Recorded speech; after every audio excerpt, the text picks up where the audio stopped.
Ok, je propose qu'on démarre déjà lentement, en attendant que d'autres participants nous joignent en temps réel. Grand merci à tout le monde de nous joindre pour ce webinaire aujourd'hui qui est titulé Leçons apprises en écoutant les communautés affectées en RDC et au Tchad et leur implication sur les principes clés de l'aide humanitaire. Nous avons un panéliste, un panel très très intéressant que je vais vous introduire dans un petit instant. Euh, le webinaire a comme but de faire une sorte de résumé des deux programmes de GTS qui ont débuté il y a 18 mois en RDC et puis au Tchad.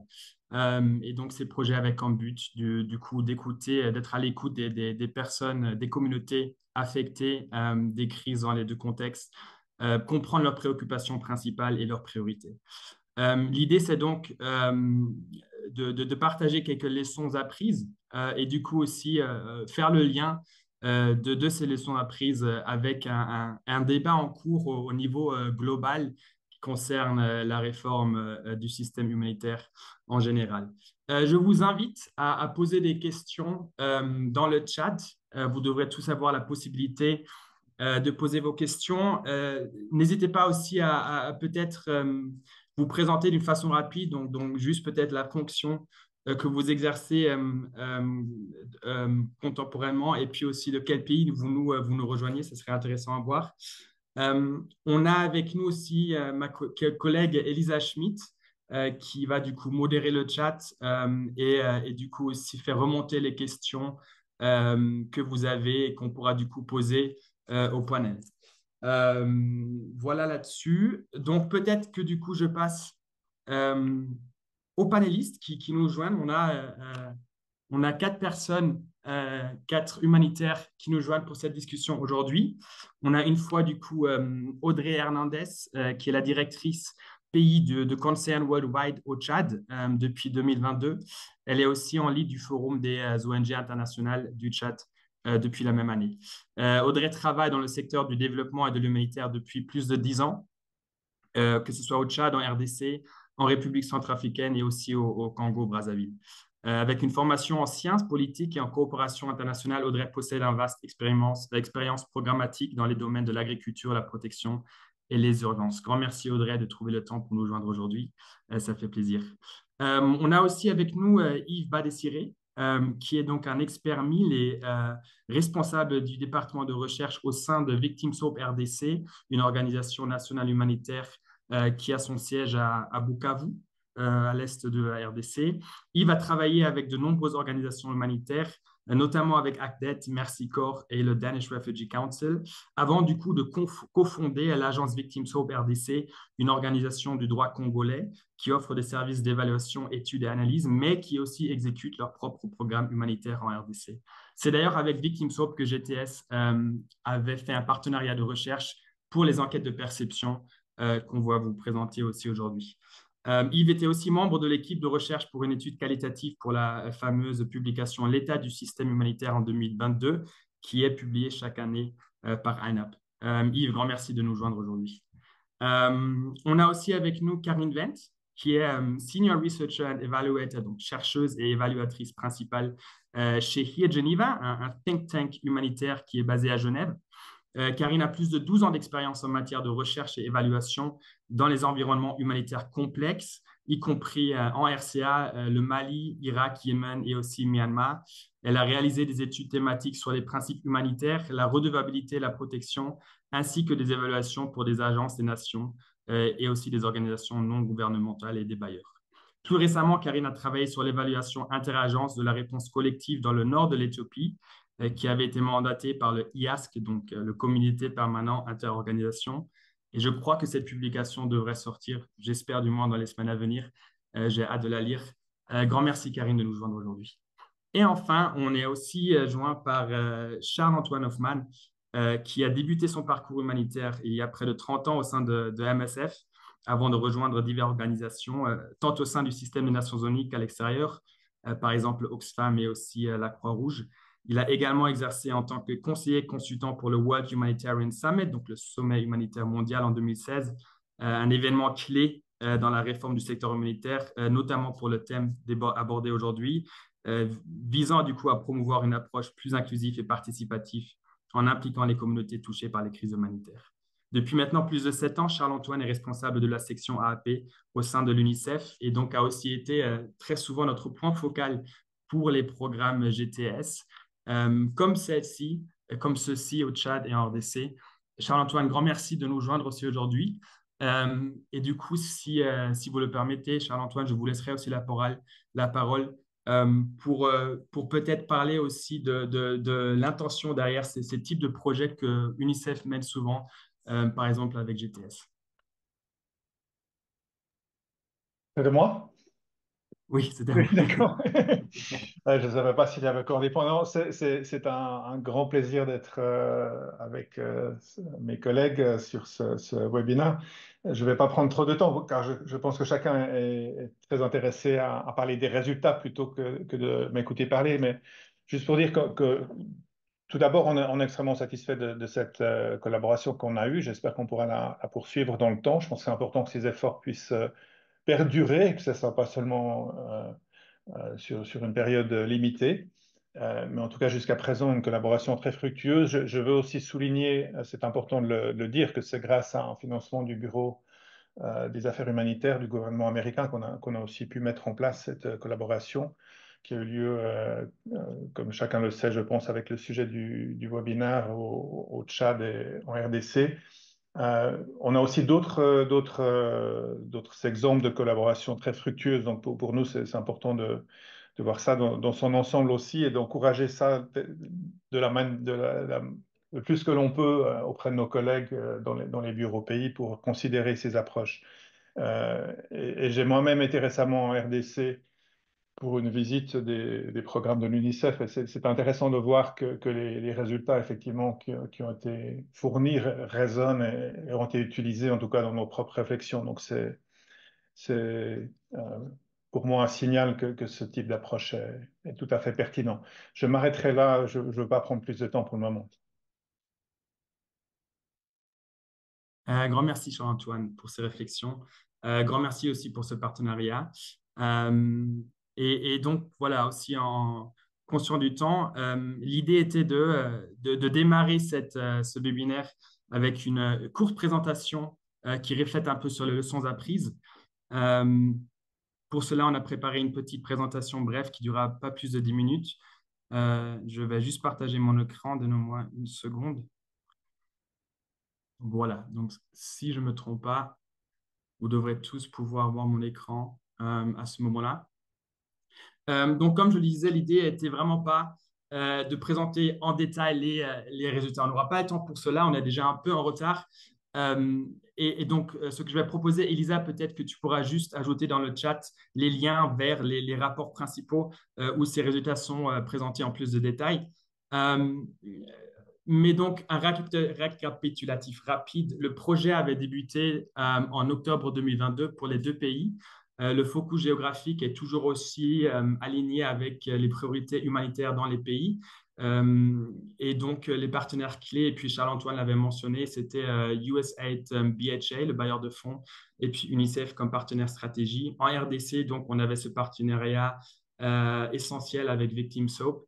On a parlé au Tchad avec plus de 6000 personnes en se focalisant sur 4 crises différentes et 6 régions différentes. En RDC, on était focalisé sur les provinces de l'Est et on a parlé environ avec 2400 personnes. Les 4 résultats clés que je voulais vous montrer, si vous n'êtes pas familier avec la façon que GTS opère, vous présente aussi des résultats. On utilise toujours des perceptions qui s'expliquent ou qui se traduisent avec un système Likert. Donc, le rouge représente plutôt des réponses négatives à la question, donc pas du tout ou plutôt non. Et le vert, donc, est plutôt positif. Comme vous le voyez ici, il n'y a pas beaucoup de vert. La question qui était posée aux personnes affectées, c'était avez-vous déjà participé aux décisions, à la mise en œuvre, au suivi des biens et services humanitaires? Donc, que ce soit en RDC ou au Tchad, la majorité affirme que ce n'est pas le cas.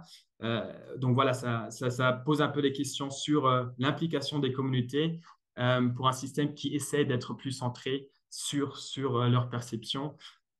Alors que c'est sûrement clair et logique pourquoi c'est important d'assurer la participation. On a fait une sorte de analyse intersection en RDC et on a vu que beaucoup de résultats pour d'autres indicateurs changent aussi si on compare les groupes de population qui ont participé avec ceux qui n'ont pas participé.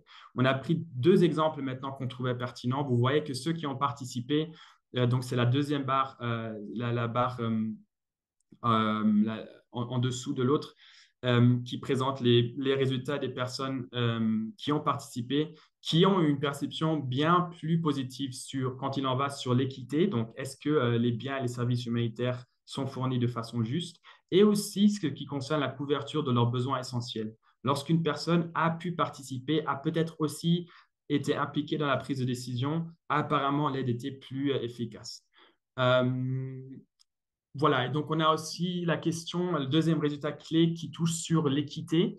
Les biens et les services sont-ils fournis de façon équitable dans votre communauté? Vous voyez que dans les deux pays, bon, la réponse est bien plus positive quand il en va comparé à la participation, mais quand même des résultats négatifs sur l'équité dans l'aide humanitaire.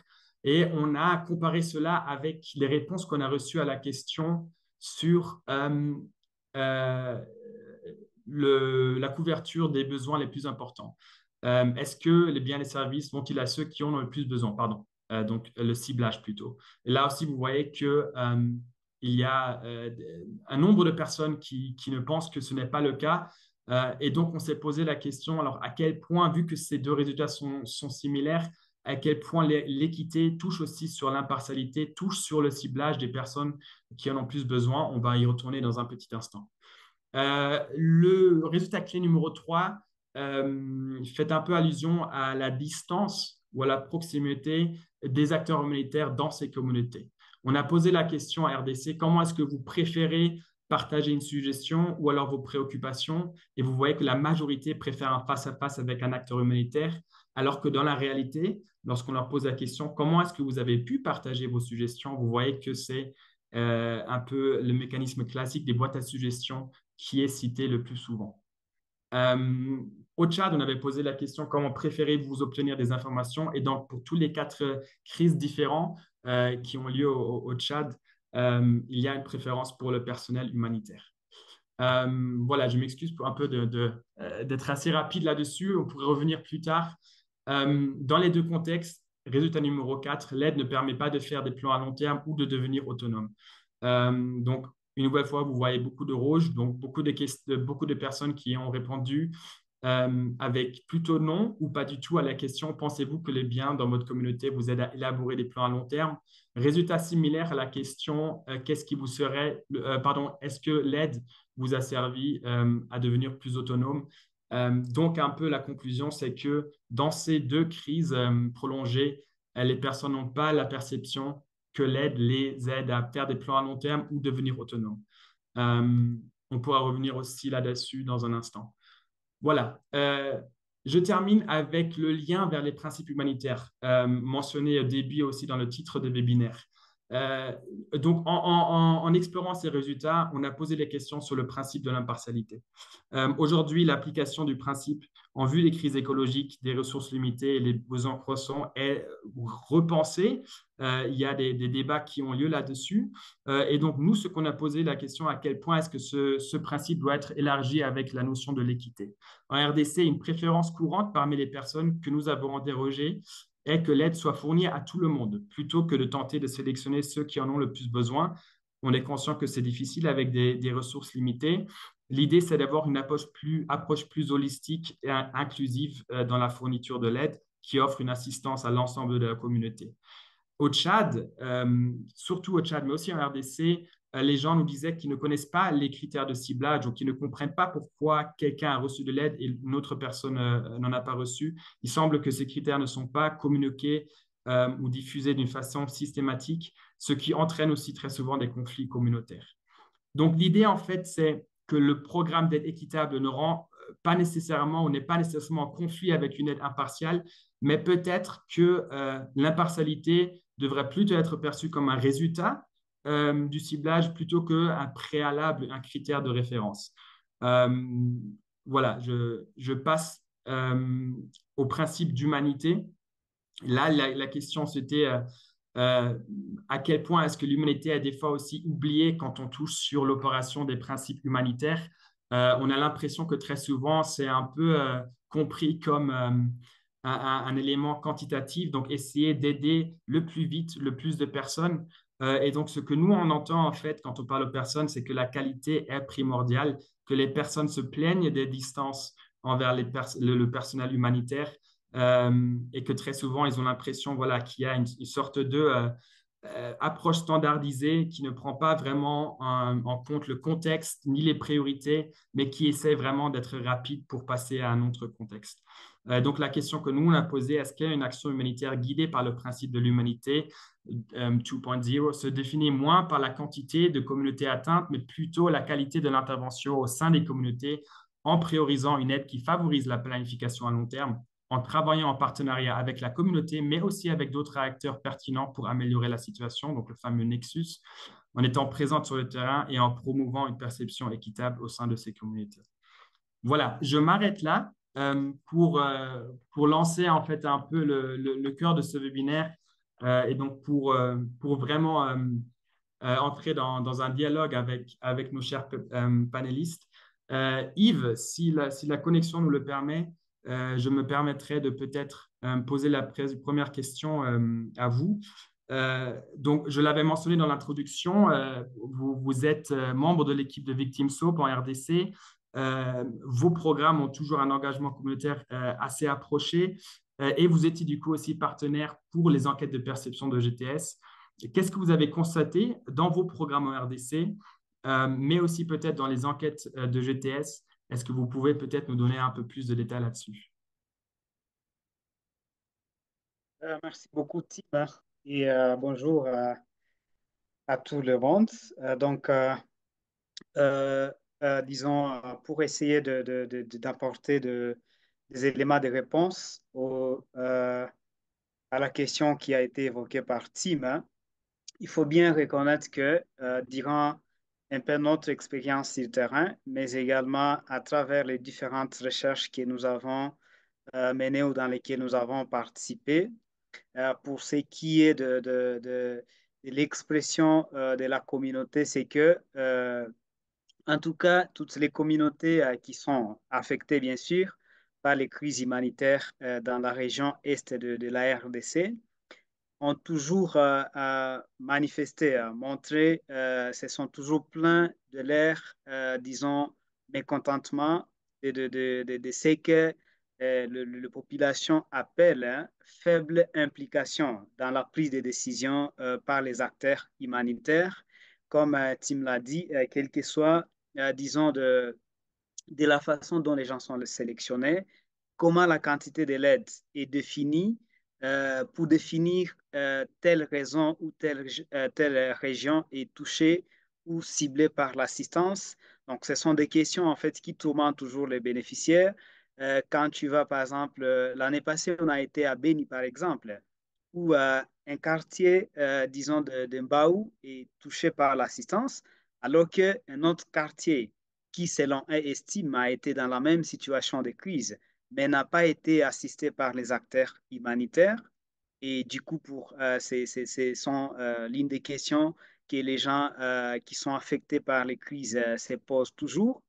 Il y a d'autres côtés, et l'aspect euh, des fois, le bénéficiaire ont exprimé que ils ont l'impression que les acteurs humanitaires, certains, définissent les besoins à leur place.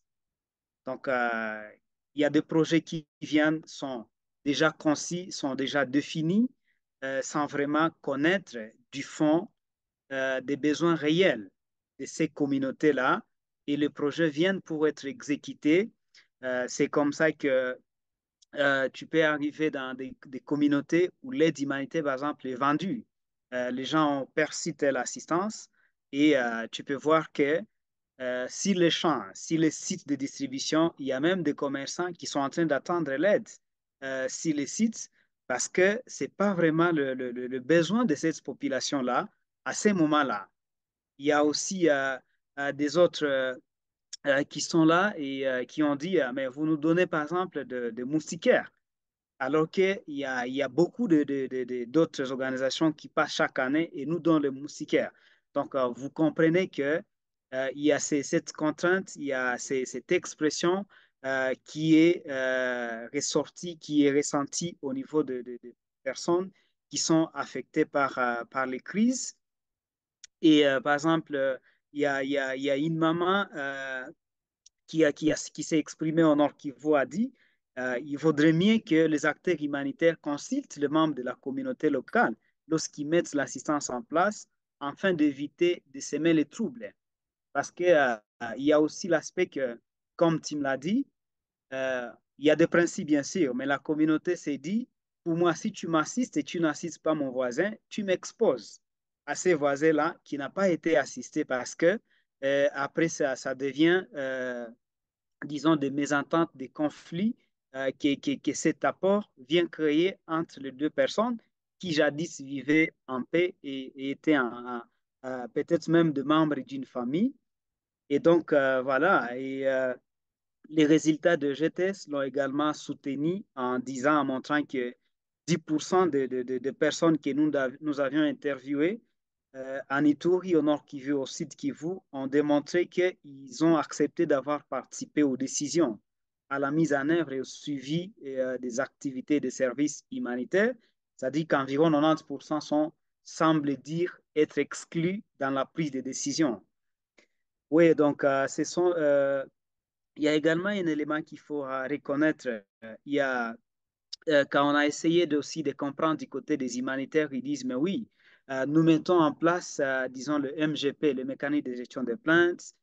Nous avons, disons, des lignes vertes. Disons, nous avons des staffs qui sont sur terrain. Mais également, quand on demande à ces communautés, mais ils te disent, ben, nous connaissons nous-mêmes la communauté, il y a la grande partie analphabète. Quand vous amenez les boîtes à suggestion, quelle est la proportion qui utilise ces boîtes de suggestion? C'est une question à laquelle on peut avoir toutes les réponses.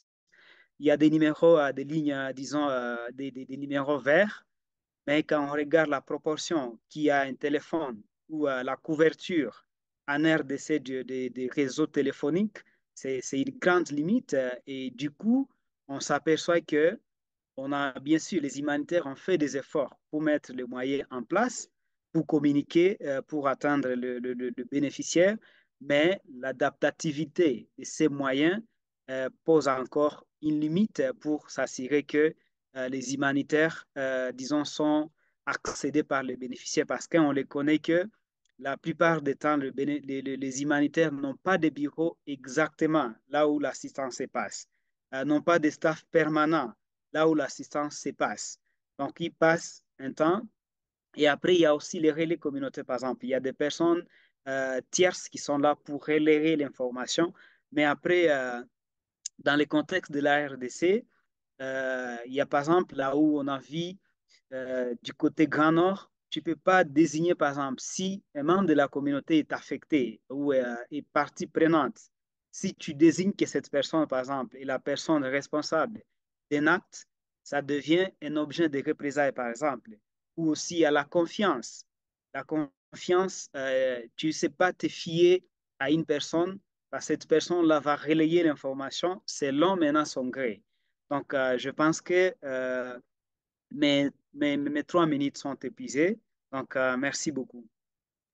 Merci à vous, Yves. Et en effet, des réflexions qui résonnent avec aussi les résultats qu'on avait dans nos rapports en RDC, que ce soit les tensions intercommunautaires ou intracommunautaires, le fait que les services ne sont pas alignés avec ce que la communauté attend. Je cite un exemple de notre enquête qui disait que, voilà, on me posait la question, est-ce que vous avez vendu récemment l'aide que vous avez obtenue? 40% ont affirmé que c'était le cas. Et ce qui était aussi intéressant, que le produit ou l'élément le plus vendu, c'était donc des biens alimentaires contre d'autres biens alimentaires. Donc le contexte ou les préférences culturelles qui n'avaient pas été prises en compte.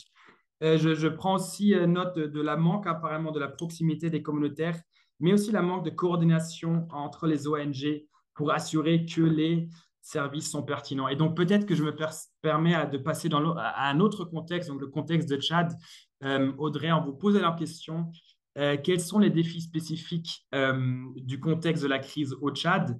Et peut-être aussi, vous pourriez parler aussi des activités qui ont été mises en place par le collective leadership, que ce soit l'équipe humanitaire pays, mais aussi, vous disiez que vous êtes le lead du forum ONG international. Est-ce qu'il y a des réflexions qui ont lieu dans ces arènes? Merci beaucoup pour la question et l'occasion d'en parler. Donc, effectivement, ce qui fait que le Tchad est spécifique, c'est qu'il n'y a pas une crise, c'est qu'il y a une multiplicité de crises qui sont à l'heure actuelle en train de se superposer. Donc, on a une crise de sécurité alimentaire avec une urgence alimentaire qui vient d'être décrétée sur l'ensemble du pays. On a en plus une crise politique qui dure depuis plusieurs années. On a une crise économique, notamment avec de nombreuses pénuries de carburant. Et en plus, se rajoutent désormais des crises plus fortes au niveau des frontières, dont la plus marquante, c'est évidemment celle qui est issue de la guerre actuelle au Soudan. Donc, ce qui fait que le contexte du Tchad est spécifique, c'est qu'il y a cette multiplicité de crises, mais je doute pas qu'en RDC, ce soit la même chose. Et du coup, dans ces contextes, ce qui est difficile, c'est avoir une réponse axée sur les priorités de la communauté ou des communautés quand on a autant de besoins. Tout devient prioritaire, en fait. Dans ces contextes-là, on a autant besoin d'assister ou d'être aux côtés de la population haute, réfugiée, retournée, déplacée de manière générale. Et on a besoin de l'être sur de nombreux secteurs. Donc les secteurs alimentaires, les secteurs d'urgence classique, d'abri, il manque les services essentiels. Donc c'est ça le vrai défi, c'est que même si on veut avoir une réponse axée sur les priorités de la communauté, les priorités sont extrêmement nombreuses. Et dans ce cas-là, comment on hiérarchise les besoins? Comment on décide que un des besoins est plus prioritaire qu'un autre? C'est ce qui limite un petit peu l'action concrète. Et parmi tout ça, l'un des problèmes aussi qu'on rencontre dans nos zones, et en particulier on a pu le constater ces 2 dernières années, c'est le manque de financement. Parce que si on avait des financements suffisants dans la région sahélienne et l'ensemble de la région, on va dire, on pourrait tout à fait assister à un ensemble et répondre à ces besoins et faire une hiérarchie des priorités et pouvoir couvrir la grande majorité. Mais en fait, on n'a pas de financement. Et ça, c'est une situation qui va faire que s'accentuer, puisqu'il y a de nombreuses crises humanitaires et des crises de développement aussi tout autour de nous et dans le monde entier. Et donc, sans ces moyens-là, c'est extrêmement difficile aussi d'avoir des réponses qui sont axées sur les priorités. On est limité de fait parce qu'il n'y a pas de moyens. Donc ça, je dirais que c'est vraiment des points très importants. Alors évidemment, après, une fois qu'on a ça en tête, ça veut dire qu'il faut qu'on travaille encore plus à la coordination et à la spécificité de nos réponses. Et c'est un grand défi. Et je pense que voilà, mon collègue le disait pour la RDC, mais c'est valable pour le Tchad et c'est valable à mon avis dans l'ensemble des zones dans lesquelles on travaille. On essaie, je pense, dans nos différentes structures de coordination, d'avoir une approche qui soit un maximum structurée, complémentaire, pour que ce soit le plus efficient. Tout ça dépend de la volonté de partage des différentes organisations, que ce soit au sein de l'équipe humanitaire pays, que ce soit dans les coordinations des forums ONG internationales, les plateformes d'ONG nationales, les agences des Nations Unies de manière générale. En fait, si tous ces acteurs-là ne partagent pas leurs connaissances, leurs ressources et leurs intentions, c'est extrêmement difficile d'avoir une action qui soit collective et qui soit efficiente. Pour autant, on essaye. Donc, par exemple, je vais te dire qu'au Tchad, ce qu'on a essayé de faire, et là, on a eu des interventions de GTS justement pour présenter les résultats des études qui ont été menées. On a eu ces présentations durant l'équipe humanitaire pays. On a essayé de le relier au groupe de travail, notamment sur la redevabilité. On a eu ces mêmes présentations au sein du Forum des ONG pour que chacun ait un même niveau d'interprétation aussi de ce qui se fait. Parce que je pense qu'il y a aussi de nombreuses organisations qui pensent qu'elles font déjà bien, c'est-à-dire qu'elles prennent en compte les besoins. Et en fait, on s'aperçoit au travers de ces études que c'est pas suffisant et que c'est pas la perception en plus de la plupart des bénéficiaires. Donc ça, c'est un point qui est important. Si on ne le sait pas, bah déjà, on ne pourra pas faire grand-chose. Donc, porter à la connaissance de tous la situation actuelle de la redevabilité et de la perception de la redevabilité par les communautés, c'est déjà pour moi un des points qui est clé avant d'envisager d'autres solutions collectives. Donc, on a cette démarche d'information, de partage de rapports, et c'est très bien. Il faut continuer, je pense, sur ces initiatives-là collectives. Et ensuite, sur les actions spécifiques, c'est là où ça dépend aussi de la volonté d'engagement de certains acteurs. Et je sais qu'on travaille avec GTS pour voir comment pérenniser déjà avec les ONG internationales le fait de s'intéresser davantage à la redevabilité et de tenir compte de tout ce qu'on a pu remonter dans ces différentes études pour les mettre en pratique. Donc pour moi, ce sont des actions spécifiques collectives qui sont déjà engagées, mais qui doivent continuer évidemment pour pouvoir renforcer tout ça. Donc voilà pour mes réponses. Grand merci, Audrey. Et merci aussi, du coup, pour percevoir GTS comme un élément clé de la solution. Ça fait plaisir à entendre. Et je retiens aussi, du coup, euh, l'emphasis sur le travail dans la coordination structurée complémentaire, un élément clé et qui est aussi souvent perçu comme une solution, mais qui, du coup, est compliqué à mettre en place. Charles-Antoine, vous l'avez mentionné au début que dans votre position aussi, UNICEF n'essaie pas d'être uniquement un lead pour la redevabilité au sein de son organisation, mais beaucoup est aussi fait pour le collective leadership, pour la réponse dans son intégralité. Euh, et donc, dans les projets que vous avez aussi accompagnés avec GTS, on voit que même si les retours sont uniques pour chaque communauté, il semble que les obstacles à la capacité d'adaptation des humanitaires pour répondre à ces problèmes sont souvent frappants dans la similarité. Donc, on parle du HPC qui est un peu trop bureaucratique ou qui, voilà, un peu trop euh, qui attend trop de tâches à accomplir dans peu de temps, une façon de travailler en silo.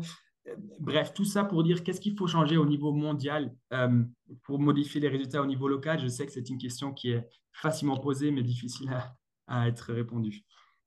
Merci, merci beaucoup pour la question, Tim. J'allais aussi retourner la question, demander si on a encore à peu près 4 ou 5 heures devant nous pour y répondre correctement, mais je vais essayer de faire plus court. Non, premièrement, avec un souci d'humilité, je n'ai pas la prétention d'avoir toutes les réponses, mais je vais partager quelques réflexions. Alors, tout d'abord, effectivement, c'est intéressant de voir, j'ai suivi évidemment le travail qui a été fait au Tchad, en RDC, mais aussi en République centrafrique, qui a commencé un peu plus tôt. On a aussi eu une très bonne collaboration, mais également dans d'autres pays. Il y a beaucoup d'autres exemples du travail de GTS. Et ce que je trouve intéressant, c'est que les résultats en fait ont une pertinence à plusieurs niveaux. Donc il y a un certain nombre d'éléments qui ressortent de ce travail à un niveau très local, où on voit qu'il y a des points soulevés qui permettent d'adapter les interventions, les programmes, etc., dans des secteurs, etc.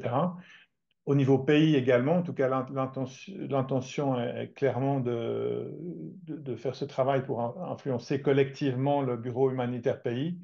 Comme vous l'avez rappelé, c'est pas du tout un travail qu'on a fait uniquement pour l'UNICEF. On est un partenaire pour vraiment influencer au niveau collectif. Et il y a effectivement des implications au niveau global. Et je crois que c'est intéressant de voir ça à tous les niveaux. La question que j'ai, je pense qu'il y a des éléments qui ressortent, mais c'est là qu'évidemment il faudrait faire mieux. Et c'est pas du tout un reproche à GTS, c'est plus un reproche aux acteurs humanitaires, y compris nous-mêmes. Mais c'est de s'assurer comme le dit le titre de ce webinaire, on n'écoute pas seulement les communautés affectées, mais qu'on agisse sur ce qu'on entend. C'est une évidence ce que je dis là, mais je pense que ça reste toujours le maillon faible de ce type d'approche. Donc, à mon sens, les résultats sont mixtes. Je pense qu'il y a au niveau pays, dans les pays que j'ai cités, les pays qui nous concernent aujourd'hui, mais également dans d'autres exemples, une certaine attention qui est apportée aux résultats et un certain progrès, mais je pense qu'on n'est pas encore là où on devrait être. Et je dirais la même chose au niveau global. Ce qui est intéressant, il y a maintenant un peu plus d'un an, je crois, les résultats de ces travaux ont été partagés au niveau du IASC, donc la coordination interagence au niveau global. Et je pense que ces éléments ont résonné dans les discussions. Maintenant, peut-être que ce qui manque, c'est de s'assurer que ce type d'approche qui fait partie de manière plus large de la redevabilité soit pas seulement une expérience ponctuelle, mais qu'on puisse trouver des moyens de pérenniser ça en espérant qu'à terme, il y ait réellement un changement qui s'opère. Euh, je pense que l'intérêt est là, il y a plus d'attention qui est portée à ces aspects, mais encore une fois, à chacun de juger. De mon point de vue, on est encore assez loin du compte.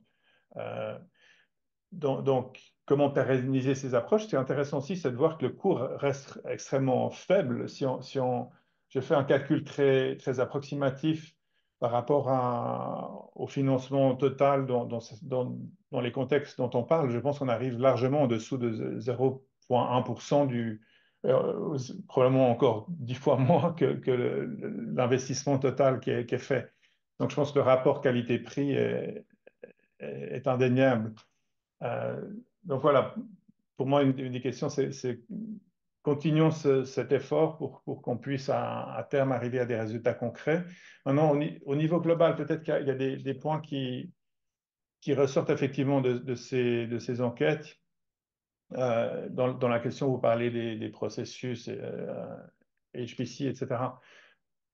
Pour moi, ça ne fait aucun doute que ça doit, ça doit contribuer aussi à simplifier, alléger tous ces processus.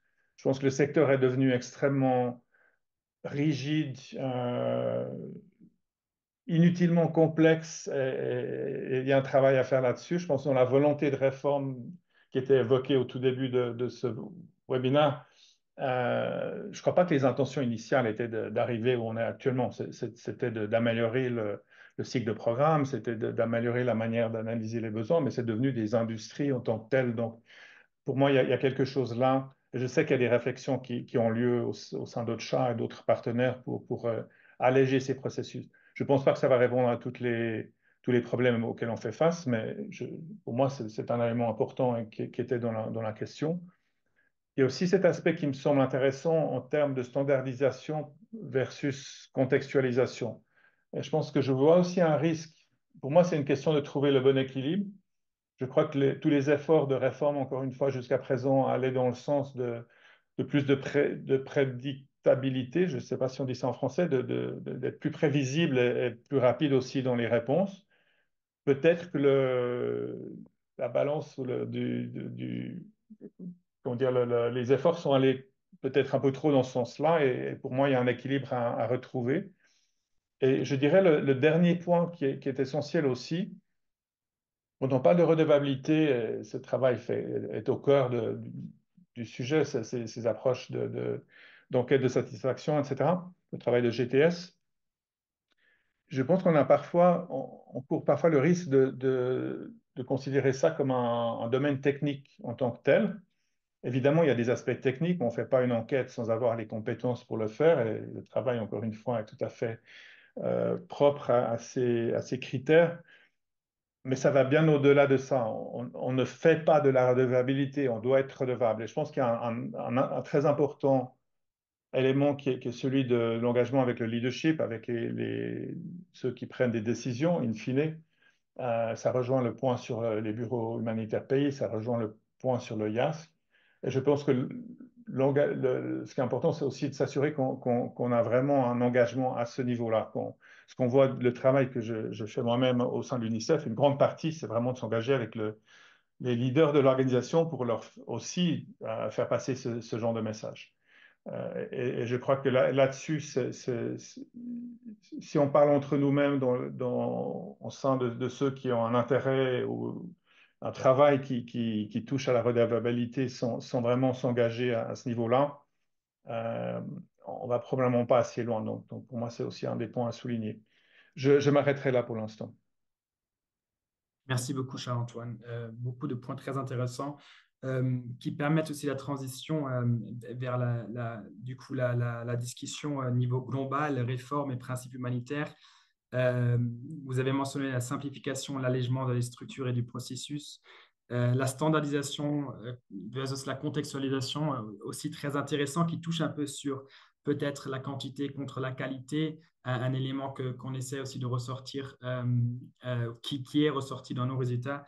Euh, Avant, par contre, de monter sur l'échelle globale, je me permets de revenir sur le terrain en piochant une question qu'on a obtenue. Et d'ailleurs, j'incite à tout le monde de poser vos questions que ce soit dans le chat ou alors il y a aussi une option qui s'appelle, du moins dans mon interface Q&A. N'hésitez pas de poser vos questions ici.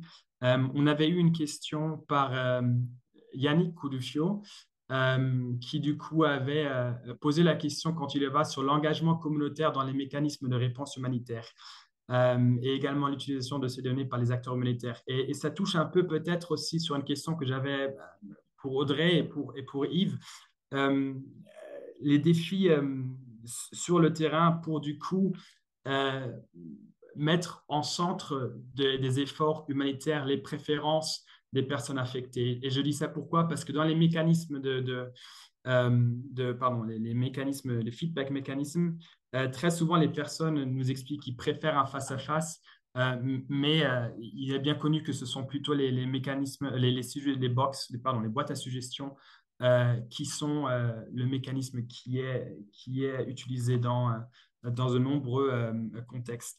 Donc la question, c'est peut-être, euh, lorsque des programmes unitaires sont mis en place, quelles sont les tensions que vous observez entre la liberté que vous avez pour mettre en œuvre les programmes, le contexte dans lequel vous opérez, les attentes et les priorités des communautés?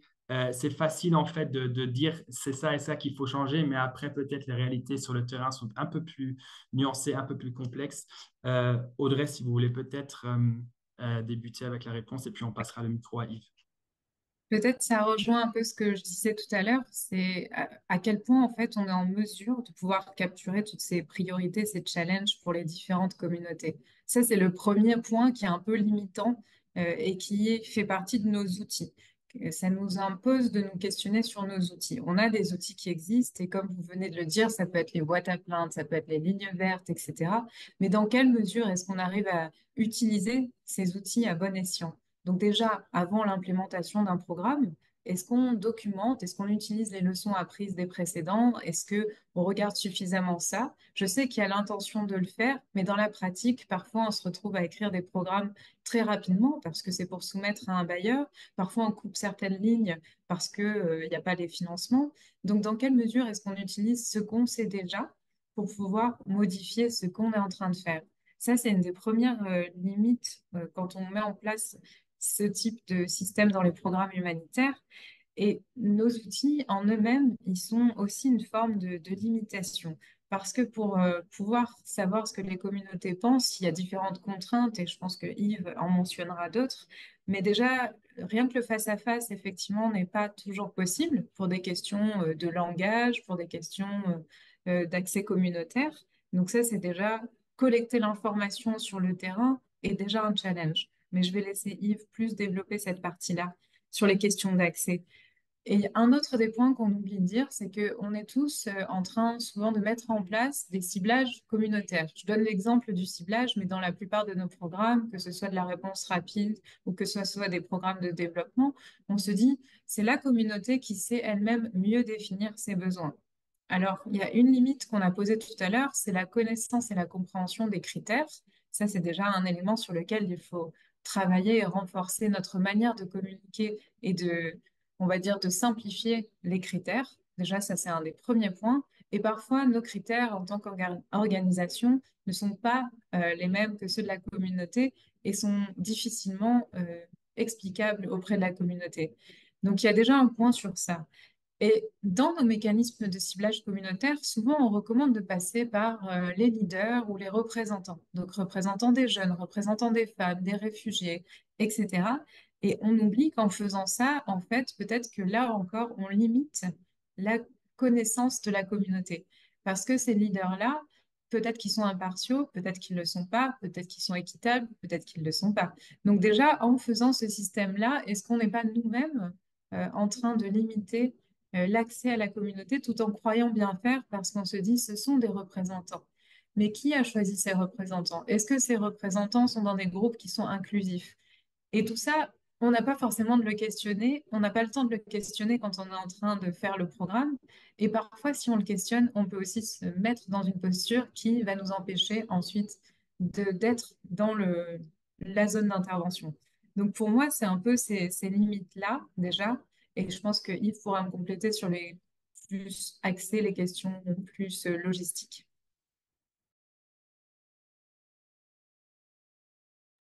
Yves, je me permets juste d'informer que le micro est coupé. Oui, merci beaucoup, Audrey. J'espère que ma connexion est toujours favorable, hein. Oui, donc pour un peu renchérir et contextualiser ce qu'Audrey a mentionné pour le contexte du Tchad, il faut certainement mentionner certains éléments qui sont spécifiques au niveau de la RDC, parce que pour aussi revenir à ce qu'on a mentionné précédemment, par exemple, il faut aussi reconnaître que euh, on peut bien avoir un peu tous les mécanismes en place. Mais par exemple, 69% de nos répondants dans les trois provinces ont mentionné qu'ils ont formulé des plaintes, ils ont formulé des suggestions, mais ils n'ont jamais reçu de réponses, par exemple. Donc, c'est un élément qui doit un peu nous réveiller pour se dire, OK, nous avons les mécanismes, nous avons les lignes, nous avons les staffs, mais combien de plaintes ont été reçues? Combien ont été répondues? Est-ce que nous avons atteint les personnes qui ont formulé ces questions-là pour qu'ils comprennent, ils soient satisfaits des réponses que nous avons formulées? Ça, c'est un élément qui a été, disons, d'éléments mentionnés. Et quand on essaie de voir maintenant les contextes de la RDC et cherchant à comprendre un peu les tensions qui sont observées aujourd'hui entre la liberté que on peut avoir pour exécuter un programme et aussi les contextes dans lesquels on opère et aussi les attentes de la communauté. Là, je me dis que d'aucuns ignorent que le contexte humanitaire de la RDC aujourd'hui devient parmi les plus complexes crises et contextes humanitaires qui, en fait, portent aujourd'hui plusieurs facettes. Aujourd'hui, les acteurs humanitaires sont partagés entre les respects des normes humanitaires, les contextes qui deviennent très contraignants et aussi les besoins des populations que nous sommes appelés à servir, nous sommes appelés à suivre leurs priorités, leurs besoins. La sécurité devient une limite extrêmement urgente. La logistique, par exemple, je vais prendre à Beni. Pour quitter, par exemple, Beni, vous voulez aller offrir une assistance, par exemple, disons à Butembo ou dans une entité à côté, que vous le veillez, par exemple, ou non, vous êtes humanitaire, mais vous êtes obligé de faire partie d'un convoi militaire pour votre sécurité, pour votre survie. Donc, du coup, on est obligé d'aller à l'encontre du principe humanitaire. Je me rappelle par exemple à Chabunda. À Chabunda, on a livré une assistance et la seule condition, obligation, c'était qu'on se fasse accompagner et entourer les sites d'assistance des caches par les casques bleus. Parce que si on n'a pas cette protection, on est foutu. Et donc, c'est un contexte qui devient un peu contraignant. Nous avons la logistique, l'accès physique. Les infrastructures sont tellement dégradées que on n'est ni en mesure d'évaluer les besoins, ni en mesure de livrer l'assistance que la communauté a besoin. Par exemple, tu es dans un contexte où la communauté dit, nous voulons par exemple les kits aratoires, les besoins en semences. Mais comment tu vas cheminer, par exemple, un camion sur une route où tu vas faire des semaines? Quand je faisais l'étude avec l'état du système humanitaire l'année passée, je passais par exemple avec le directeur régional de PAM qui a dit, écoute, on est aujourd'hui obligé de déployer de quantité de l'aide alimentaire par avion, alors qu'on pouvait faire des camions, aller quitter Goma pour aller dans une entité X en Massissi. Si on envoie des camions, on n'est pas sûr qu'ils arriveront. On n'est pas sûr que ces personnes vont rentrer. Parce que vous allez vous rappeler que les acteurs humanitaires aujourd'hui aussi, ils sont cibles des assaillants. Le PAM, je pense, au cours de l'année 2021, il a perdu autant de staff dans les attaques. Et du coup, il y a la question sécuritaire personnelle des staffs qui devient un problème, il y a les conflits communautaires où telle personne ne peut pas aller identifier, par exemple, les besoins dans telle communauté. Tu ne peux pas assister telle communauté et laisser telle autre communauté. Et donc, ce sont une panoplie de limites, des difficultés auxquelles les acteurs humanitaires sont confrontés. Il y a aussi la fatigue des donateurs. Aujourd'hui, il n'y a pas, avec la crise de 20 ans en RDC, voilà, les donateurs se disent, mais chaque année, on finance le même besoin, la même situation. Et du coup, il y a rareté maintenant de financement au niveau de certains secteurs qui demeurent pourtant prioritaires au niveau des bénéficiaires. Et aussi, comme Audrey l'a mentionné, il y a la collaboration entre les acteurs humanitaires. Euh, Ce qui relève la fatigue, en fait, avec le bénéficiaire. Tel acteur est venu le mois passé, il a posé le même questionnaire. Cette semaine ou la semaine prochaine, demain, notre acteur revient pour reposer les mêmes questions aux bénéficiaires. Donc, les bénéficiaires sont fatigués, ils disent, mais les autres sont venus, qu'est-ce qu'ils nous ont apporté? Vous venez encore pour nous poser les mêmes questions. Et du coup, il y a des moments, les bénéficiaires répondent pour se débarrasser de vous parce qu'ils ont reçu le même, ils n'ont pas reçu de l'assistance et de l'aide. Et les humanitaires qui ont procédé ne veulent pas partager les informations avec les autres qui sont positionnés. Et ça devient un défi aussi très capital, mais également dans le mécanisme de coordination. Il y a ces barrières aussi traditionnelles qui sont attachés à telle organisation qui s'en foutent un peu de mécanismes de coordination en place. Et du coup, on va se retrouver que si terrain, on peut observer un chevauchement parce qu'il y a un acteur qui n'a jamais participé à une réunion de coordination, qui ne sait pas ce que la coordination a décidé pour offrir dans telle zone et qui vient aussi avec la même aide, la même assistance. Donc, il y a aussi cette faiblesse au niveau de cette coordination. Et donc, voilà, il y a vraiment énormément de problèmes et le bénéficiaire, il se retrouve un peu à un moment au centre où ils ne peuvent pas avoir ce qu'ils veulent parce qu'il n'y a pas possibilité de cheminer l'aide. Il y a, disons, la limite également de sécurité, où les humanitaires sont obligés maintenant de trier l'aide selon comment ils vont le cheminer cette aide-là, comment ils vont la sécurité de cette aide. Donc, on est maintenant obligé d'adapter l'aide selon les possibilités, pas selon le besoin, disons, du bénéficiaire pour, voilà, et aussi il y a la standardisation. Un kit, par exemple, AME doit être composé de ceci. Ça, c'est la norme qui est définie. Mais cette communauté-là n'a pas dit que c'est réellement cette composition dont elle a besoin. Donc, voilà un peu un nombre de challenges auxquels on est confronté dans les contextes actuels de livraison d'assistance vis-à-vis de la crise humanitaire. Merci. Merci beaucoup, Yves. On m'a gentiment tapé virtuellement sur l'épaule en m'expliquant qu'il faudra qu'on passe un peu à l'échelle globale. Donc je vais pas faire un petit résumé, même si les interventions étaient vraiment intéressantes, Audrey, Yves, à cette question. On va peut-être en revenir à la fin, lorsqu'on va aussi ouvrir pour plus de questions des participants. Karine, veuillez m'excuser que je suis un peu en retard de vous inclure dans la discussion. Et merci pour la patience. Et donc, on quitte un peu les contextes de la RDC et le Tchad pour toucher un peu sur la question sur les principes humanitaires, sur l'opérationnalisation des principes humanitaires. Je sais que Here Geneva avait mis en place différents projets voilà, investiguaient sur cette question. Si je ne me trompe pas, au Yémen et au Irak. En Irak, je ne sais pas si voilà, vous pourriez peut-être faire ressortir les résultats clés ou faire un résumé de ce projet, de ces projets de recherche.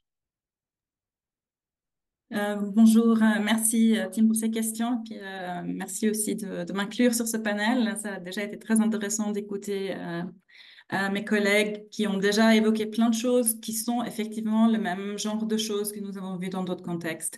Donc, je pense qu'on quitte peut-être pas autant que ça parce que c'est clairement et peut-être malheureusement des problèmes et des défis universels que j'ai peur qu'on évoque. Donc, il y a clairement plusieurs liens qu'on peut tracer déjà entre ce que nous avons vu. J'avais pensé que j'allais peut-être réfléchir à ça plutôt en termes des principes d'humanité d'un côté et d'impartialité de l'autre, vu que c'est ce que nous avons aussi regardé plus tôt dans le webinaire.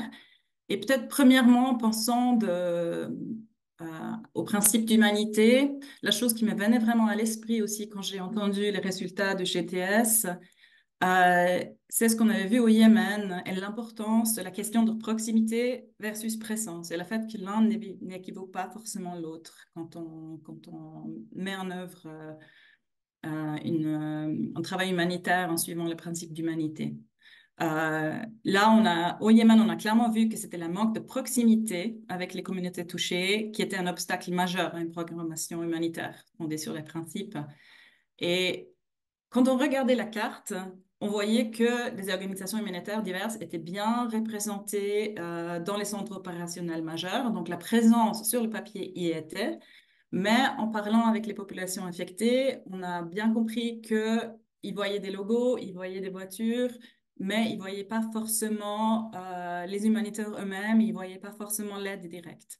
Et ils avaient l'impression que l'action humanitaire était détachée, que c'était des personnes qui venaient prendre des photos, poser des questions, mais c'était tout. Et puis là, on a vraiment vu que, en lien avec le principe d'humanité, l'action humanitaire, elle va au-delà de la simple fourniture d'une assistance ou d'une protection. C'est aussi la question de valeur profonde de savoir que d'autres personnes font attention. Et l'exemple qui nous avait donné, c'était la personne qui restait dans le véhicule climatisé, tandis que le collègue faisait la distribution et puis il faisait très, très chaud. Et les personnes avaient vraiment senti ça très, très mal. Et c'est vrai que euh, on voit, ça rejoint aussi la notion même d'une redevabilité envers les populations qui ne se limite pas, comme on avait déjà évoqué, à l'utilisation de boîtes de réclamation, de centres d'appel, mais que c'est vraiment une question de proximité qui est, comme on a aussi vu, pas forcément évident à mettre en place. Euh, donc voilà, c'est des types de défis similaires. En ce qui concerne le principe d'impartialité, de notre point de vue, en tant que chercheur, bien évidemment, c'est peut-être aussi toujours facile de dire des choses, et regarder les autres, essayer de les mettre en œuvre. Mais pour nous, l'idée de fournir de l'aide humanitaire à ceux qui ont le plus besoin, ça reste valable et très, très important pour l'action humanitaire. Parce que quand tout le monde est dans le besoin, mais que les moyens pour y répondre manquent, ça reste un critère de prioritisation qui est légalement et moralement ancré. C'est quelque chose qu'on peut bien expliquer. Et ça, c'est quelque chose qui est aussi très important à clarifier. Et Audrey l'a aussi bien dit tout à l'heure, l'importance d'être clair sur les critères et de communiquer là-dessus. Donc, peut-être pour nuancer, là, j'ai deux points. D'un côté, il faut être clair sur le fait qu'il n'y a pas de juste ou faux quand il s'agit d'interpréter ce que veut dire le plus besoin.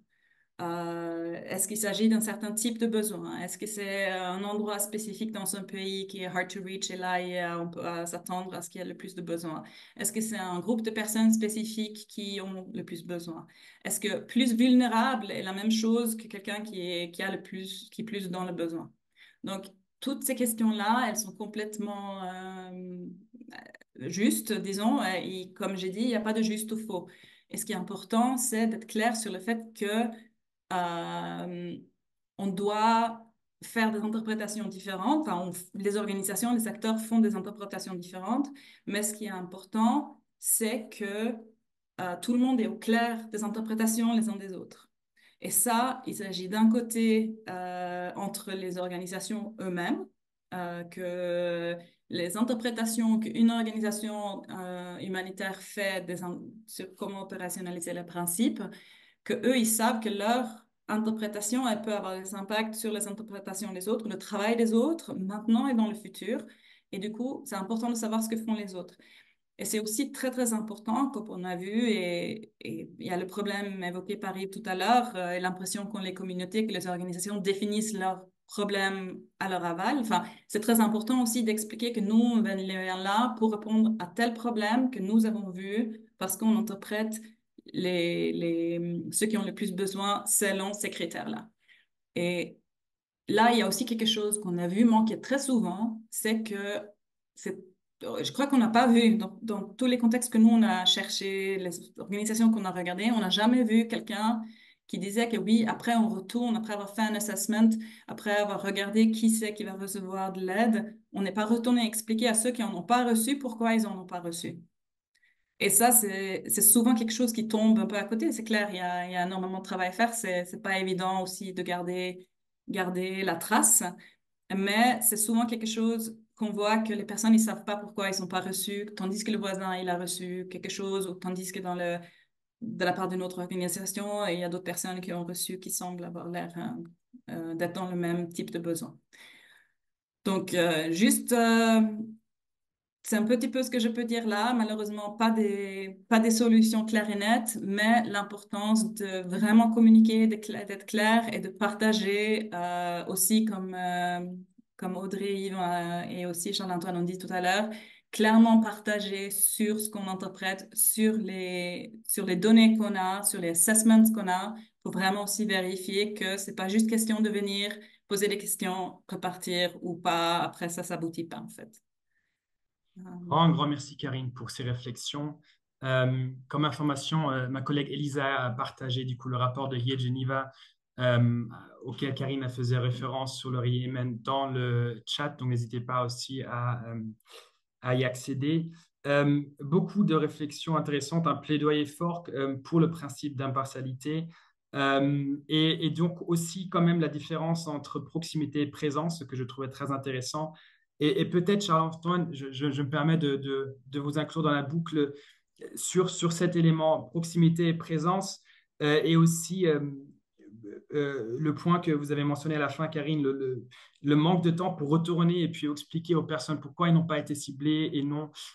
Tous ces éléments qui semblent importants pour avoir une aide qui est vraiment centrée sur ce que qui est redevable. Donc, vous disiez, Charles-Antoine, ne pas faire la redevable, mais être redevable, c'est prendre plus de temps, c'est assurer la proximité. En même temps, on a les problèmes logistiques et sécurité que Yves avait élaboré en plus de temps. La question que je me pose, Charles-Antoine, c'est en regardant la mission, le mandat d'UNICEF, qui est une organisation qui a comme but de répondre à beaucoup, beaucoup de besoins et qui est impliquée dans beaucoup de contextes, comment est-ce que cette tension entre quantité et qualité peut être discutée au sein de votre section? Est-ce qu'il y a des réflexions là-dessus et peut-être aussi après à vous, Audrey, une question similaire. Est-ce qu'il y a ces débats dans le forum ONG qui touchent un peu aussi sur la proximité, à quel point est-ce qu'on peut être proche des communautés dans des contextes complexes? Je dirais que je pense pas qu'on formule la question exactement dans ces termes dans nos discussions internes en qualité-quantité, mais je pense que de manière sous-jacente, c'est des questions qui reviennent. Par contre, c'est vrai que de plus en plus, on a des réflexions sur beaucoup de points qui ont été soulevés par rapport à cette notion de proximité, de manière très claire par rapport aux questions de redevabilité également. Euh, je pense qu'il y a une prise de conscience de beaucoup des problèmes qui ont été évoqués par mes collègues. Je n'aurais pas la prétention de dire qu'on a répondu ou qu'on a trouvé des solutions à chacune de ces questions, mais je pense qu'au moins il y a des réflexions en interne qui ont lieu. Quelque part, dans tout ce que j'ai entendu et aussi mes propres réflexions, une partie de moi me dit qu'il y a un peu un besoin de retourner aux sources en quelque sorte. Parce que finalement, tout ce que j'entends, ce sont des choses relativement centrales dans l'action humanitaire, des choses qu'on devrait faire correctement. Euh, et peut-être qu'on a perdu un peu le fil au gré de ces réformes et de mettre en place des processus et des choses qui deviennent de plus en plus lourdes, comme je disais tout à l'heure. Et peut-être qu'on perd un petit peu la notion de finalement pourquoi on est là, qu'est-ce qu'on fait, comment est-ce qu'on doit le faire de manière un peu plus simple. Il y a un problème de confiance vis-à-vis des communautés qui est absolument clair, ça ressort des rapports de GTS. Mais pour moi, le fait de ne pas répondre à des plaintes, le fait de solliciter de manière euh, plus que régulière, mais perpétuelle des communautés, alors qu'on n'est pas en mesure d'offrir des réponses, pour moi, c'est des lignes rouges qu'on franchit et j'ai envie de dire, c'est pas acceptable. Donc, je pense qu'il y a là un besoin de peut-être remettre les choses en place et de se mettre d'accord sur un certain nombre de pratiques qu'on ne peut pas, qu'on ne peut juste pas accepter. Cette notion de priorisation aussi, évidemment, il y a des problèmes de ressources énormes. Comme je le disais, j'étais en RDC, j'ai bien vu que dans beaucoup de camps, on arrive à faire à peine le strict minimum, et encore. Euh, mais par contre, au moins faisons l'effort de communiquer auprès des communautés comment est-ce qu'on fait ces priorisations, de les impliquer dans ces choix d'une certaine mesure. Je sais que c'est difficile, je sais qu'il y a des problèmes de sécurité, d'accès. Je dis pas que tout ça est facile, mais au moins faisons l'effort d'aller dans ce sens. La notion de flexibilité. Les kits, quelqu'un a mentionné, je crois que c'était Yves, le fait qu'on a des kits et qu'on est un peu bloqué par ces approches.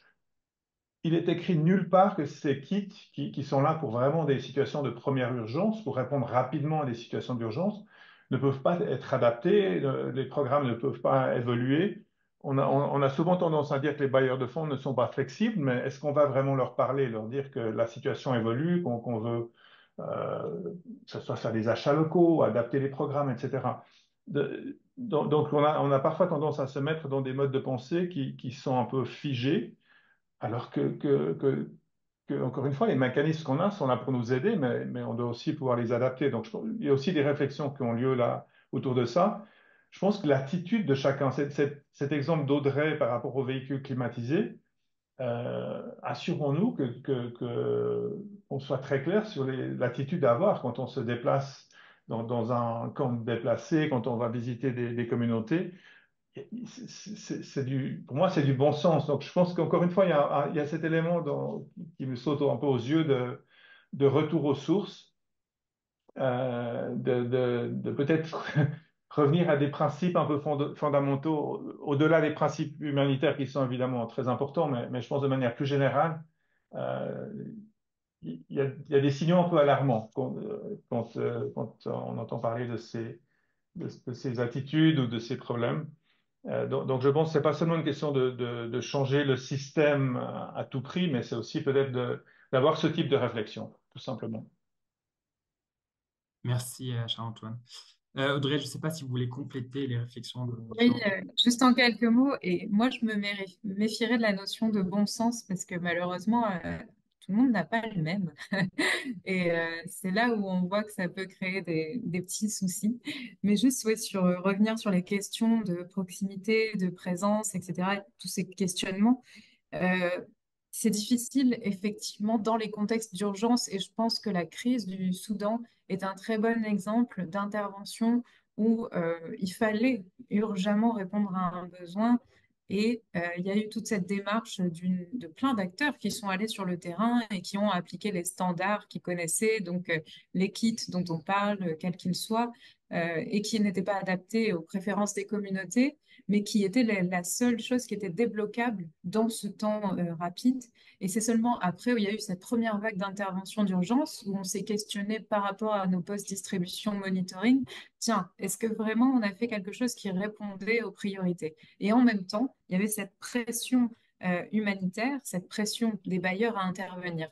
Donc, effectivement, dans les questions d'harmonisation, on peut toujours remettre en question, on peut toujours adapter, mais on s'aperçoit que dans la réalité, il y a tellement de contraintes et tellement d'urgence à agir qu'on ne prend pas forcément le temps de le faire et on n'a pas l'audace de le faire non plus. Et je crois qu'il y a un point que Charles-Antoine a souligné qui est très important, c'est la perte de confiance, effectivement, des communautés. Et la perte de confiance des communautés, elle fait que même si on communique et on surcommunique, comme ils n'ont plus confiance, eh bien, c'est ça qui rend difficile le fait d'intégrer les informations qu'on donne. Et c'est sur ça où il faut qu'on arrive à travailler sur comment reconstruire cette confiance qui est absolument perdue pour de multiples raisons qu'on connaît tous, hein.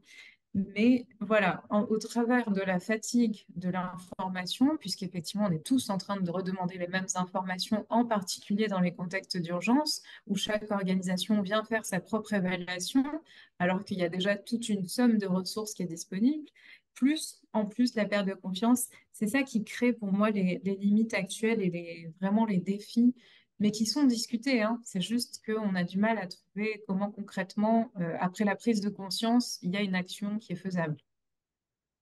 Merci Audrey pour cet ajout.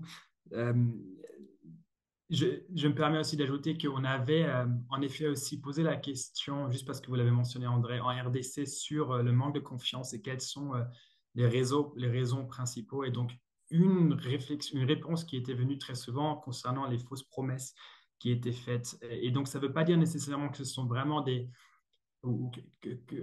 étaient communiqués comme une promesse, mais peut-être que du coup la communication n'était pas claire. Les communautés s'attendaient que chacun qui est enregistré, par exemple, ou ciblé, reçoit aussi de l'aide. Et donc, à cause de cette communication qui apparemment n'est pas sans faute, il y a voilà, une tension entre les humanitaires et puis les communautés qui semble vraiment problématique, du moins de ce qu'on a entendu dans nos enquêtes de perception. Euh, Karine, je me permets de reprendre aussi un élément qui était sorti dans une table ronde récemment organisée par IE Geneva, donc une table ronde qui souvent traite voilà, quelles sont les réformes humanitaires nécessaires pour changer le secteur de la bonne manière. Et donc, une discussion récente avait mis en avant les rapports, les évaluations qui concluent à plusieurs reprises que les communautés se sentent désavantagées et frustrées de recevoir des tentes et de la nourriture dans des situations où elles préféraient des opportunités à l'éducation de subsistance. Et ça touche un peu sur le résultat 4 qu'on avait présenté tout au début, le fait que les personnes en RDC et au Tchad demandent une planification à long terme, demandent la possibilité d'être autonome. À quel point est-ce que l'aide humanitaire est prête à répondre à ces exigences? À quel point est-ce que l'aide humanitaire doit se réformer, surtout en prenant compte de ces conflits prolongés qui ne sont plus uniquement urgents dans leur nature. Et donc, dans cette table ronde, j'étais juste curieux à savoir qu'est-ce que les participants avaient proposé pour changer le cap. Est-ce qu'il y a des idées prometteurs qui sont ressorties? Oui, merci. Effectivement, la table ronde que nous avons organisée, l'idée, c'était un petit peu de revenir sur le fait qu'il y a énormément de réformes qui ont été faites. Il y a beaucoup, comme Charles-Antoine l'a expliqué, il y a beaucoup de processus qui se sont faits, il y a beaucoup d'essais, le système n'a jamais arrêté d'essayer de s'améliorer. Et puis peut-être qu'il faut se dire, mais pourquoi est-ce qu'il y a quand même des choses de base qui ne fonctionnent pas? Et pourquoi il y a des réformes qu'on essaye, mais qui prennent pas, qu'est-ce qui reste à faire pour que ça fonctionne vraiment en pratique? Donc, si on bâtit sur le système actuel, on a vu que le cycle du programme humanitaire est peut-être pas forcément le problème en soi, mais c'est comme on a déjà discuté, que il est devenu très compliqué, il faut être simplifié, mais il faut aussi qu'il permette clairement d'inclure des plateformes qui font entendre la voix des personnes affectées. Et il y a certaines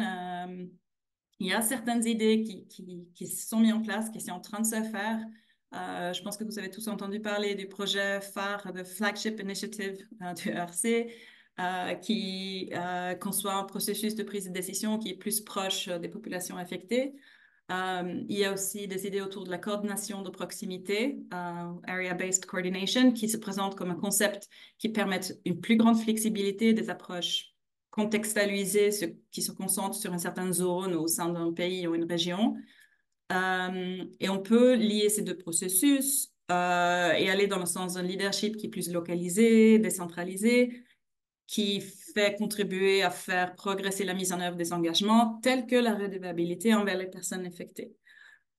Par contre, donc, ça, c'est tout très bien, mais dans la discussion, on a aussi vu qu'un très grand problème systémique qui a l'air de clairement bloquer des choses, c'est que les acteurs qui ont le plus de pouvoir pour changer le système n'ont pas actuellement forcément l'intérêt de le faire. Le rapport 2022 sur l'état du système humanitaire a montré que la moitié du financement humanitaire va aux 3 plus grandes agences des Nations Unies et seulement une fraction aux organisations locales, on le sait tous. Et du coup, un projet tel que le flagship ou autre chose, même si ça soit très bien intentionné, tant qu'on ne modifie pas la manière dont les fonds sont alloués dans le système, il ne va pas forcément aboutir à quelque chose parce que les agences continueront à faire ce pour quoi elles ont été créées, c'est-à-dire collectionner des fonds et fournir des services sur la base de leur mandat. Et tant que le système les récompensera pour ça, ils ne vont pas utiliser leur pouvoir forcément pour faire pression en faveur d'un véritable changement au niveau global. Bien entendu, les projets de GTS, d'UNICEF et en RCA, une bonne exemple contraire.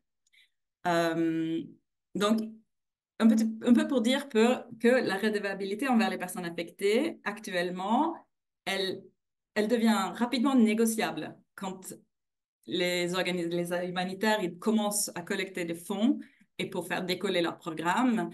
D'abord, on met en place les capacités opérationnelles et ensuite, on met en place la redevabilité. Et ça ne va pas dans l'autre sens. Et je pense que c'est là où il y a la clé, c'est que l'idée, ça serait d'essayer d'inverser tout ça. Et on a vu aussi durant le débat que les bailleurs ont très, très grand rôle à jouer là-dedans. Ils ont reconnu aussi ceux qui étaient présents dans la salle, il y en avait plusieurs. Peut-être un petit peu les usual suspects dans l'idée de qui se voit prête à essayer de tourner les choses. Mais ils ont vu qu'ils doivent faire preuve de plus d'audace pour décider qui finance ou pas et pour aussi prendre des risques, notamment. Et peut-être ça lie aussi avec ce qu'a dit Charles-Antoine tout à l'heure, que peut-être c'est plus la prévisibilité qui doit être le mot-clé, mais qu'il faut oser aussi un petit peu d'investir au niveau local plus clairement. Donc, pour revenir à la question de Tim, et sur l'idée que les personnes affectées sont frustrées de recevoir de la nourriture et pas de solutions long terme, le débat a clairement soulevé que il faut faire un nexus story, comme on dit dans le note qui fait le sommaire qui résume le débat. C'est-à-dire, il faut lier l'idée de l'humanitaire avec le développement et les réflexions à plus long terme et que les bailleurs doivent aussi prendre ça en compte dans leur financement. Par contre, et ça c'est le dernier point que je vais faire là-dessus, mais qui est très important de notre point de vue, le contexte est très très important parce que les humanitaires ne peuvent pas tout faire parce qu'il s'agit de fournir de l'assistance et la protection à ceux qui ont le plus besoin lors d'une crise. Et une des raisons pour lesquelles le champ humanitaire a grandi, grandi et grandi est sans doute parce que on va être à l'écoute des personnes touchées qui veulent justement des solutions long terme aussi. Mais les participants au débat, ils sont aussi soulignés que le nexus ne signifie pas que les humanitaires doivent absorber de plus en plus de fonctions, mais plutôt, ou en tout cas aussi, que les acteurs de développement doivent être intégrés plus tôt. Et pour faire ça encore, les bailleurs doivent être moins réticents à prendre des risques, notamment en ce qui concerne leur portefeuille de projets de développement. Ouais, pour que les humanitaires puissent vraiment se concentrer sur la tâche de ce qui est humanitaire, en fait. Et ça, je crois que ça rejoint un petit peu ce qui a été évoqué tout à l'heure aussi, l'idée de vraiment revenir un peu aux bases, en fait. Mais ouais. Donc, ça, c'était un petit peu nos conclusions suite à ce débat, qui est peut-être pas forcément une solution facile, mais voilà, quelques pistes. Beaucoup de pistes, beaucoup d'idées. Merci, Karine. Euh, il y avait le buzzword de Nexus qui avait été mentionné, le flagship projet, en effet, quelque chose qui est intéressant, qui est mis en place dans différents contextes. Et donc aussi le mandate-driven élément, à quel point est-ce qu'il y a les incentives, les encouragements pour changer en fait la raison d'être ou la façon d'opérer. On se rapproche de la fin du webinaire, donc je voulais juste encore une fois inciter les participants, je pense qu'on a une 50aine qui sont en ligne, de partager, si vous le souhaitez, vos questions avec nous. Il y a la petite box Q&A qui est disponible. Vous pouvez même le faire d'une façon anonymisée si vous le préférez. Une dernière question aux panélistes et qui touche un peu sur ce que Karine vient d'introduire. Peut-être que Yves aimerait faire le début et essayer de le faire d'une façon brève, de 2 à 3 minutes au maximum. Euh, c'est une question très, très grande, très ouverte, donc c'est un peu peut-être difficile d'être bref, je m'excuse. Quels sont les défis auxquels vous pensez pour réformer le secteur humanitaire de manière à favoriser une approche centrée sur les personnes? Je pense que les trois, vous avez des perspectives différentes, des rôles, des fonctions différents, mais tous les trois travaillent sur voilà, un système qui change, qui est plutôt centré sur les personnes affectées. Yves, quelles sont vos réflexions là-dessus? Tim, tu peux répondre s'il te plaît? Ma connexion a bougé Il n'y un a peu. pas de souci. C'était une question un peu générique qui touche un peu sur quels sont les défis que vous avez vus dans votre travail qui sont au centre ou qui sont un obstacle pour réformer le secteur humanitaire d'une façon qui soit plus centrée sur les personnes affectées. Vous avez mentionné différentes problématiques. Peut-être que vous voulez en reprendre un pour souligner ce problème spécifiquement. Ouais, merci beaucoup à Tim. C'est comme tu as dit, c'est une question vraiment très importante et très émouvante également. Et les défis sont vraiment énormes, hein. Mais comme, disons, Charles a mentionné également Karine, c'est qu'on essaie de voir vraiment pourquoi est-ce que nous sommes là, pourquoi est-ce que nous devons intervenir. C'est vraiment le centre, c'est le bénéficiaire. C'est cette personne qui est touchée, affectée par la crise humanitaire, dont à tout prix on veut lui apporter soulagement. Et du coup, le défi qui demeure en tout cas très capital, c'est que il y a vraiment, comment dirais-je, parce que je vais me rallier un peu au rapport également aux analyses sur l'état du système humanitaire qui ont été sorties, c'est que il y a cette faible, moi je dis cette faible répartition d'abord des ressources disponibles entre vraiment les personnes, disons les acteurs qui sont en contact avec le bénéficiaire, qui sont en contact avec les contextes. Parce qu'on regarde, disons, la répartition actuelle du fonds, disons, entre les Nations Unies, les organisations internationales et les organisations nationales, bah, du coup, on peut voir qu'il y a en fait un déséquilibre c'est plutôt les organisations nationales.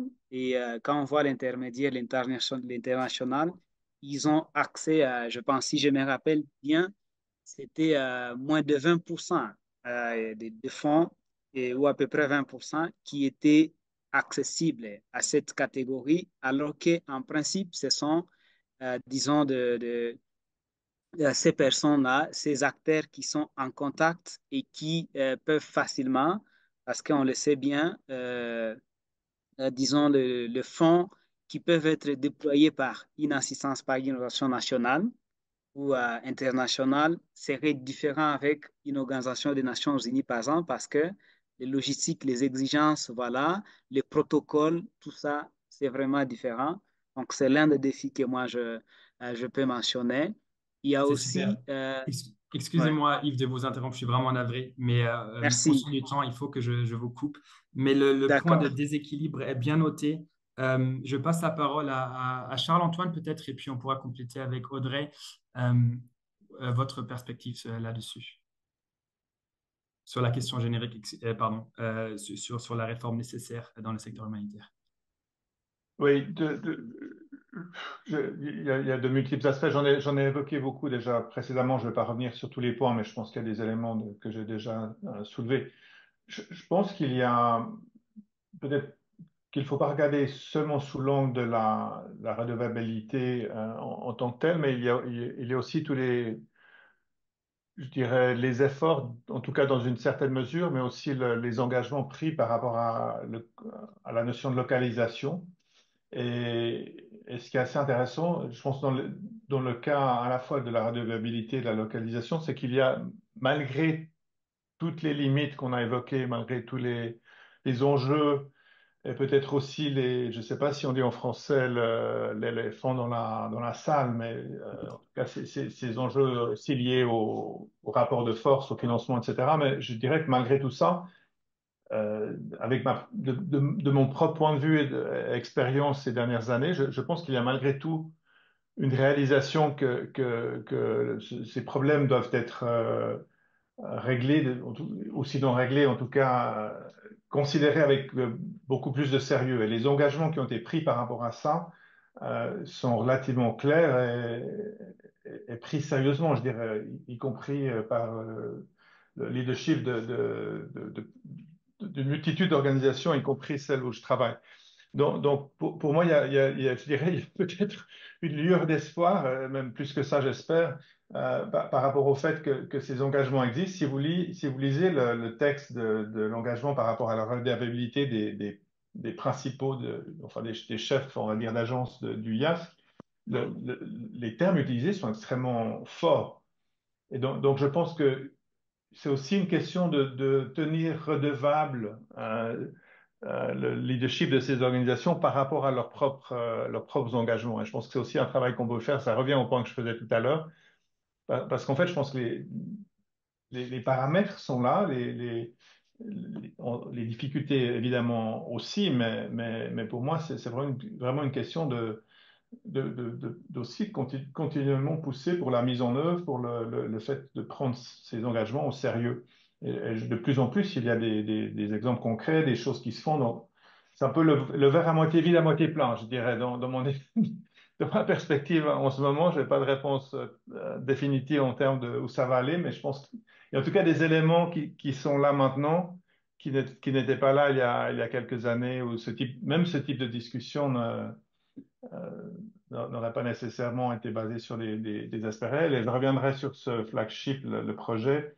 Je pense que ça va générer des discussions à haut niveau, ça va générer des questionnements, des idées, des manières de faire.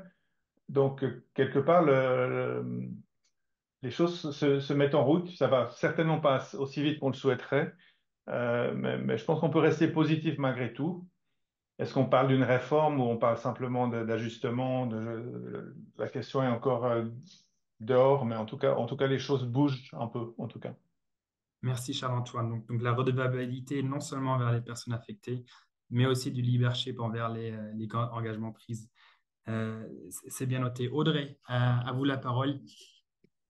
Je vais être brève, promis. Oui, si Moi, possible. j'avais trois points en fait que je voulais dire. C'est que la première chose pour moi, pour continuer d'avoir une approche centrée sur les personnes ou en tout cas renforcer ça, c'est de poursuivre la formation de nos propres équipes et de toutes les personnes avec qui on travaille sur qu'est-ce que c'est la redevabilité et à quoi ça engage.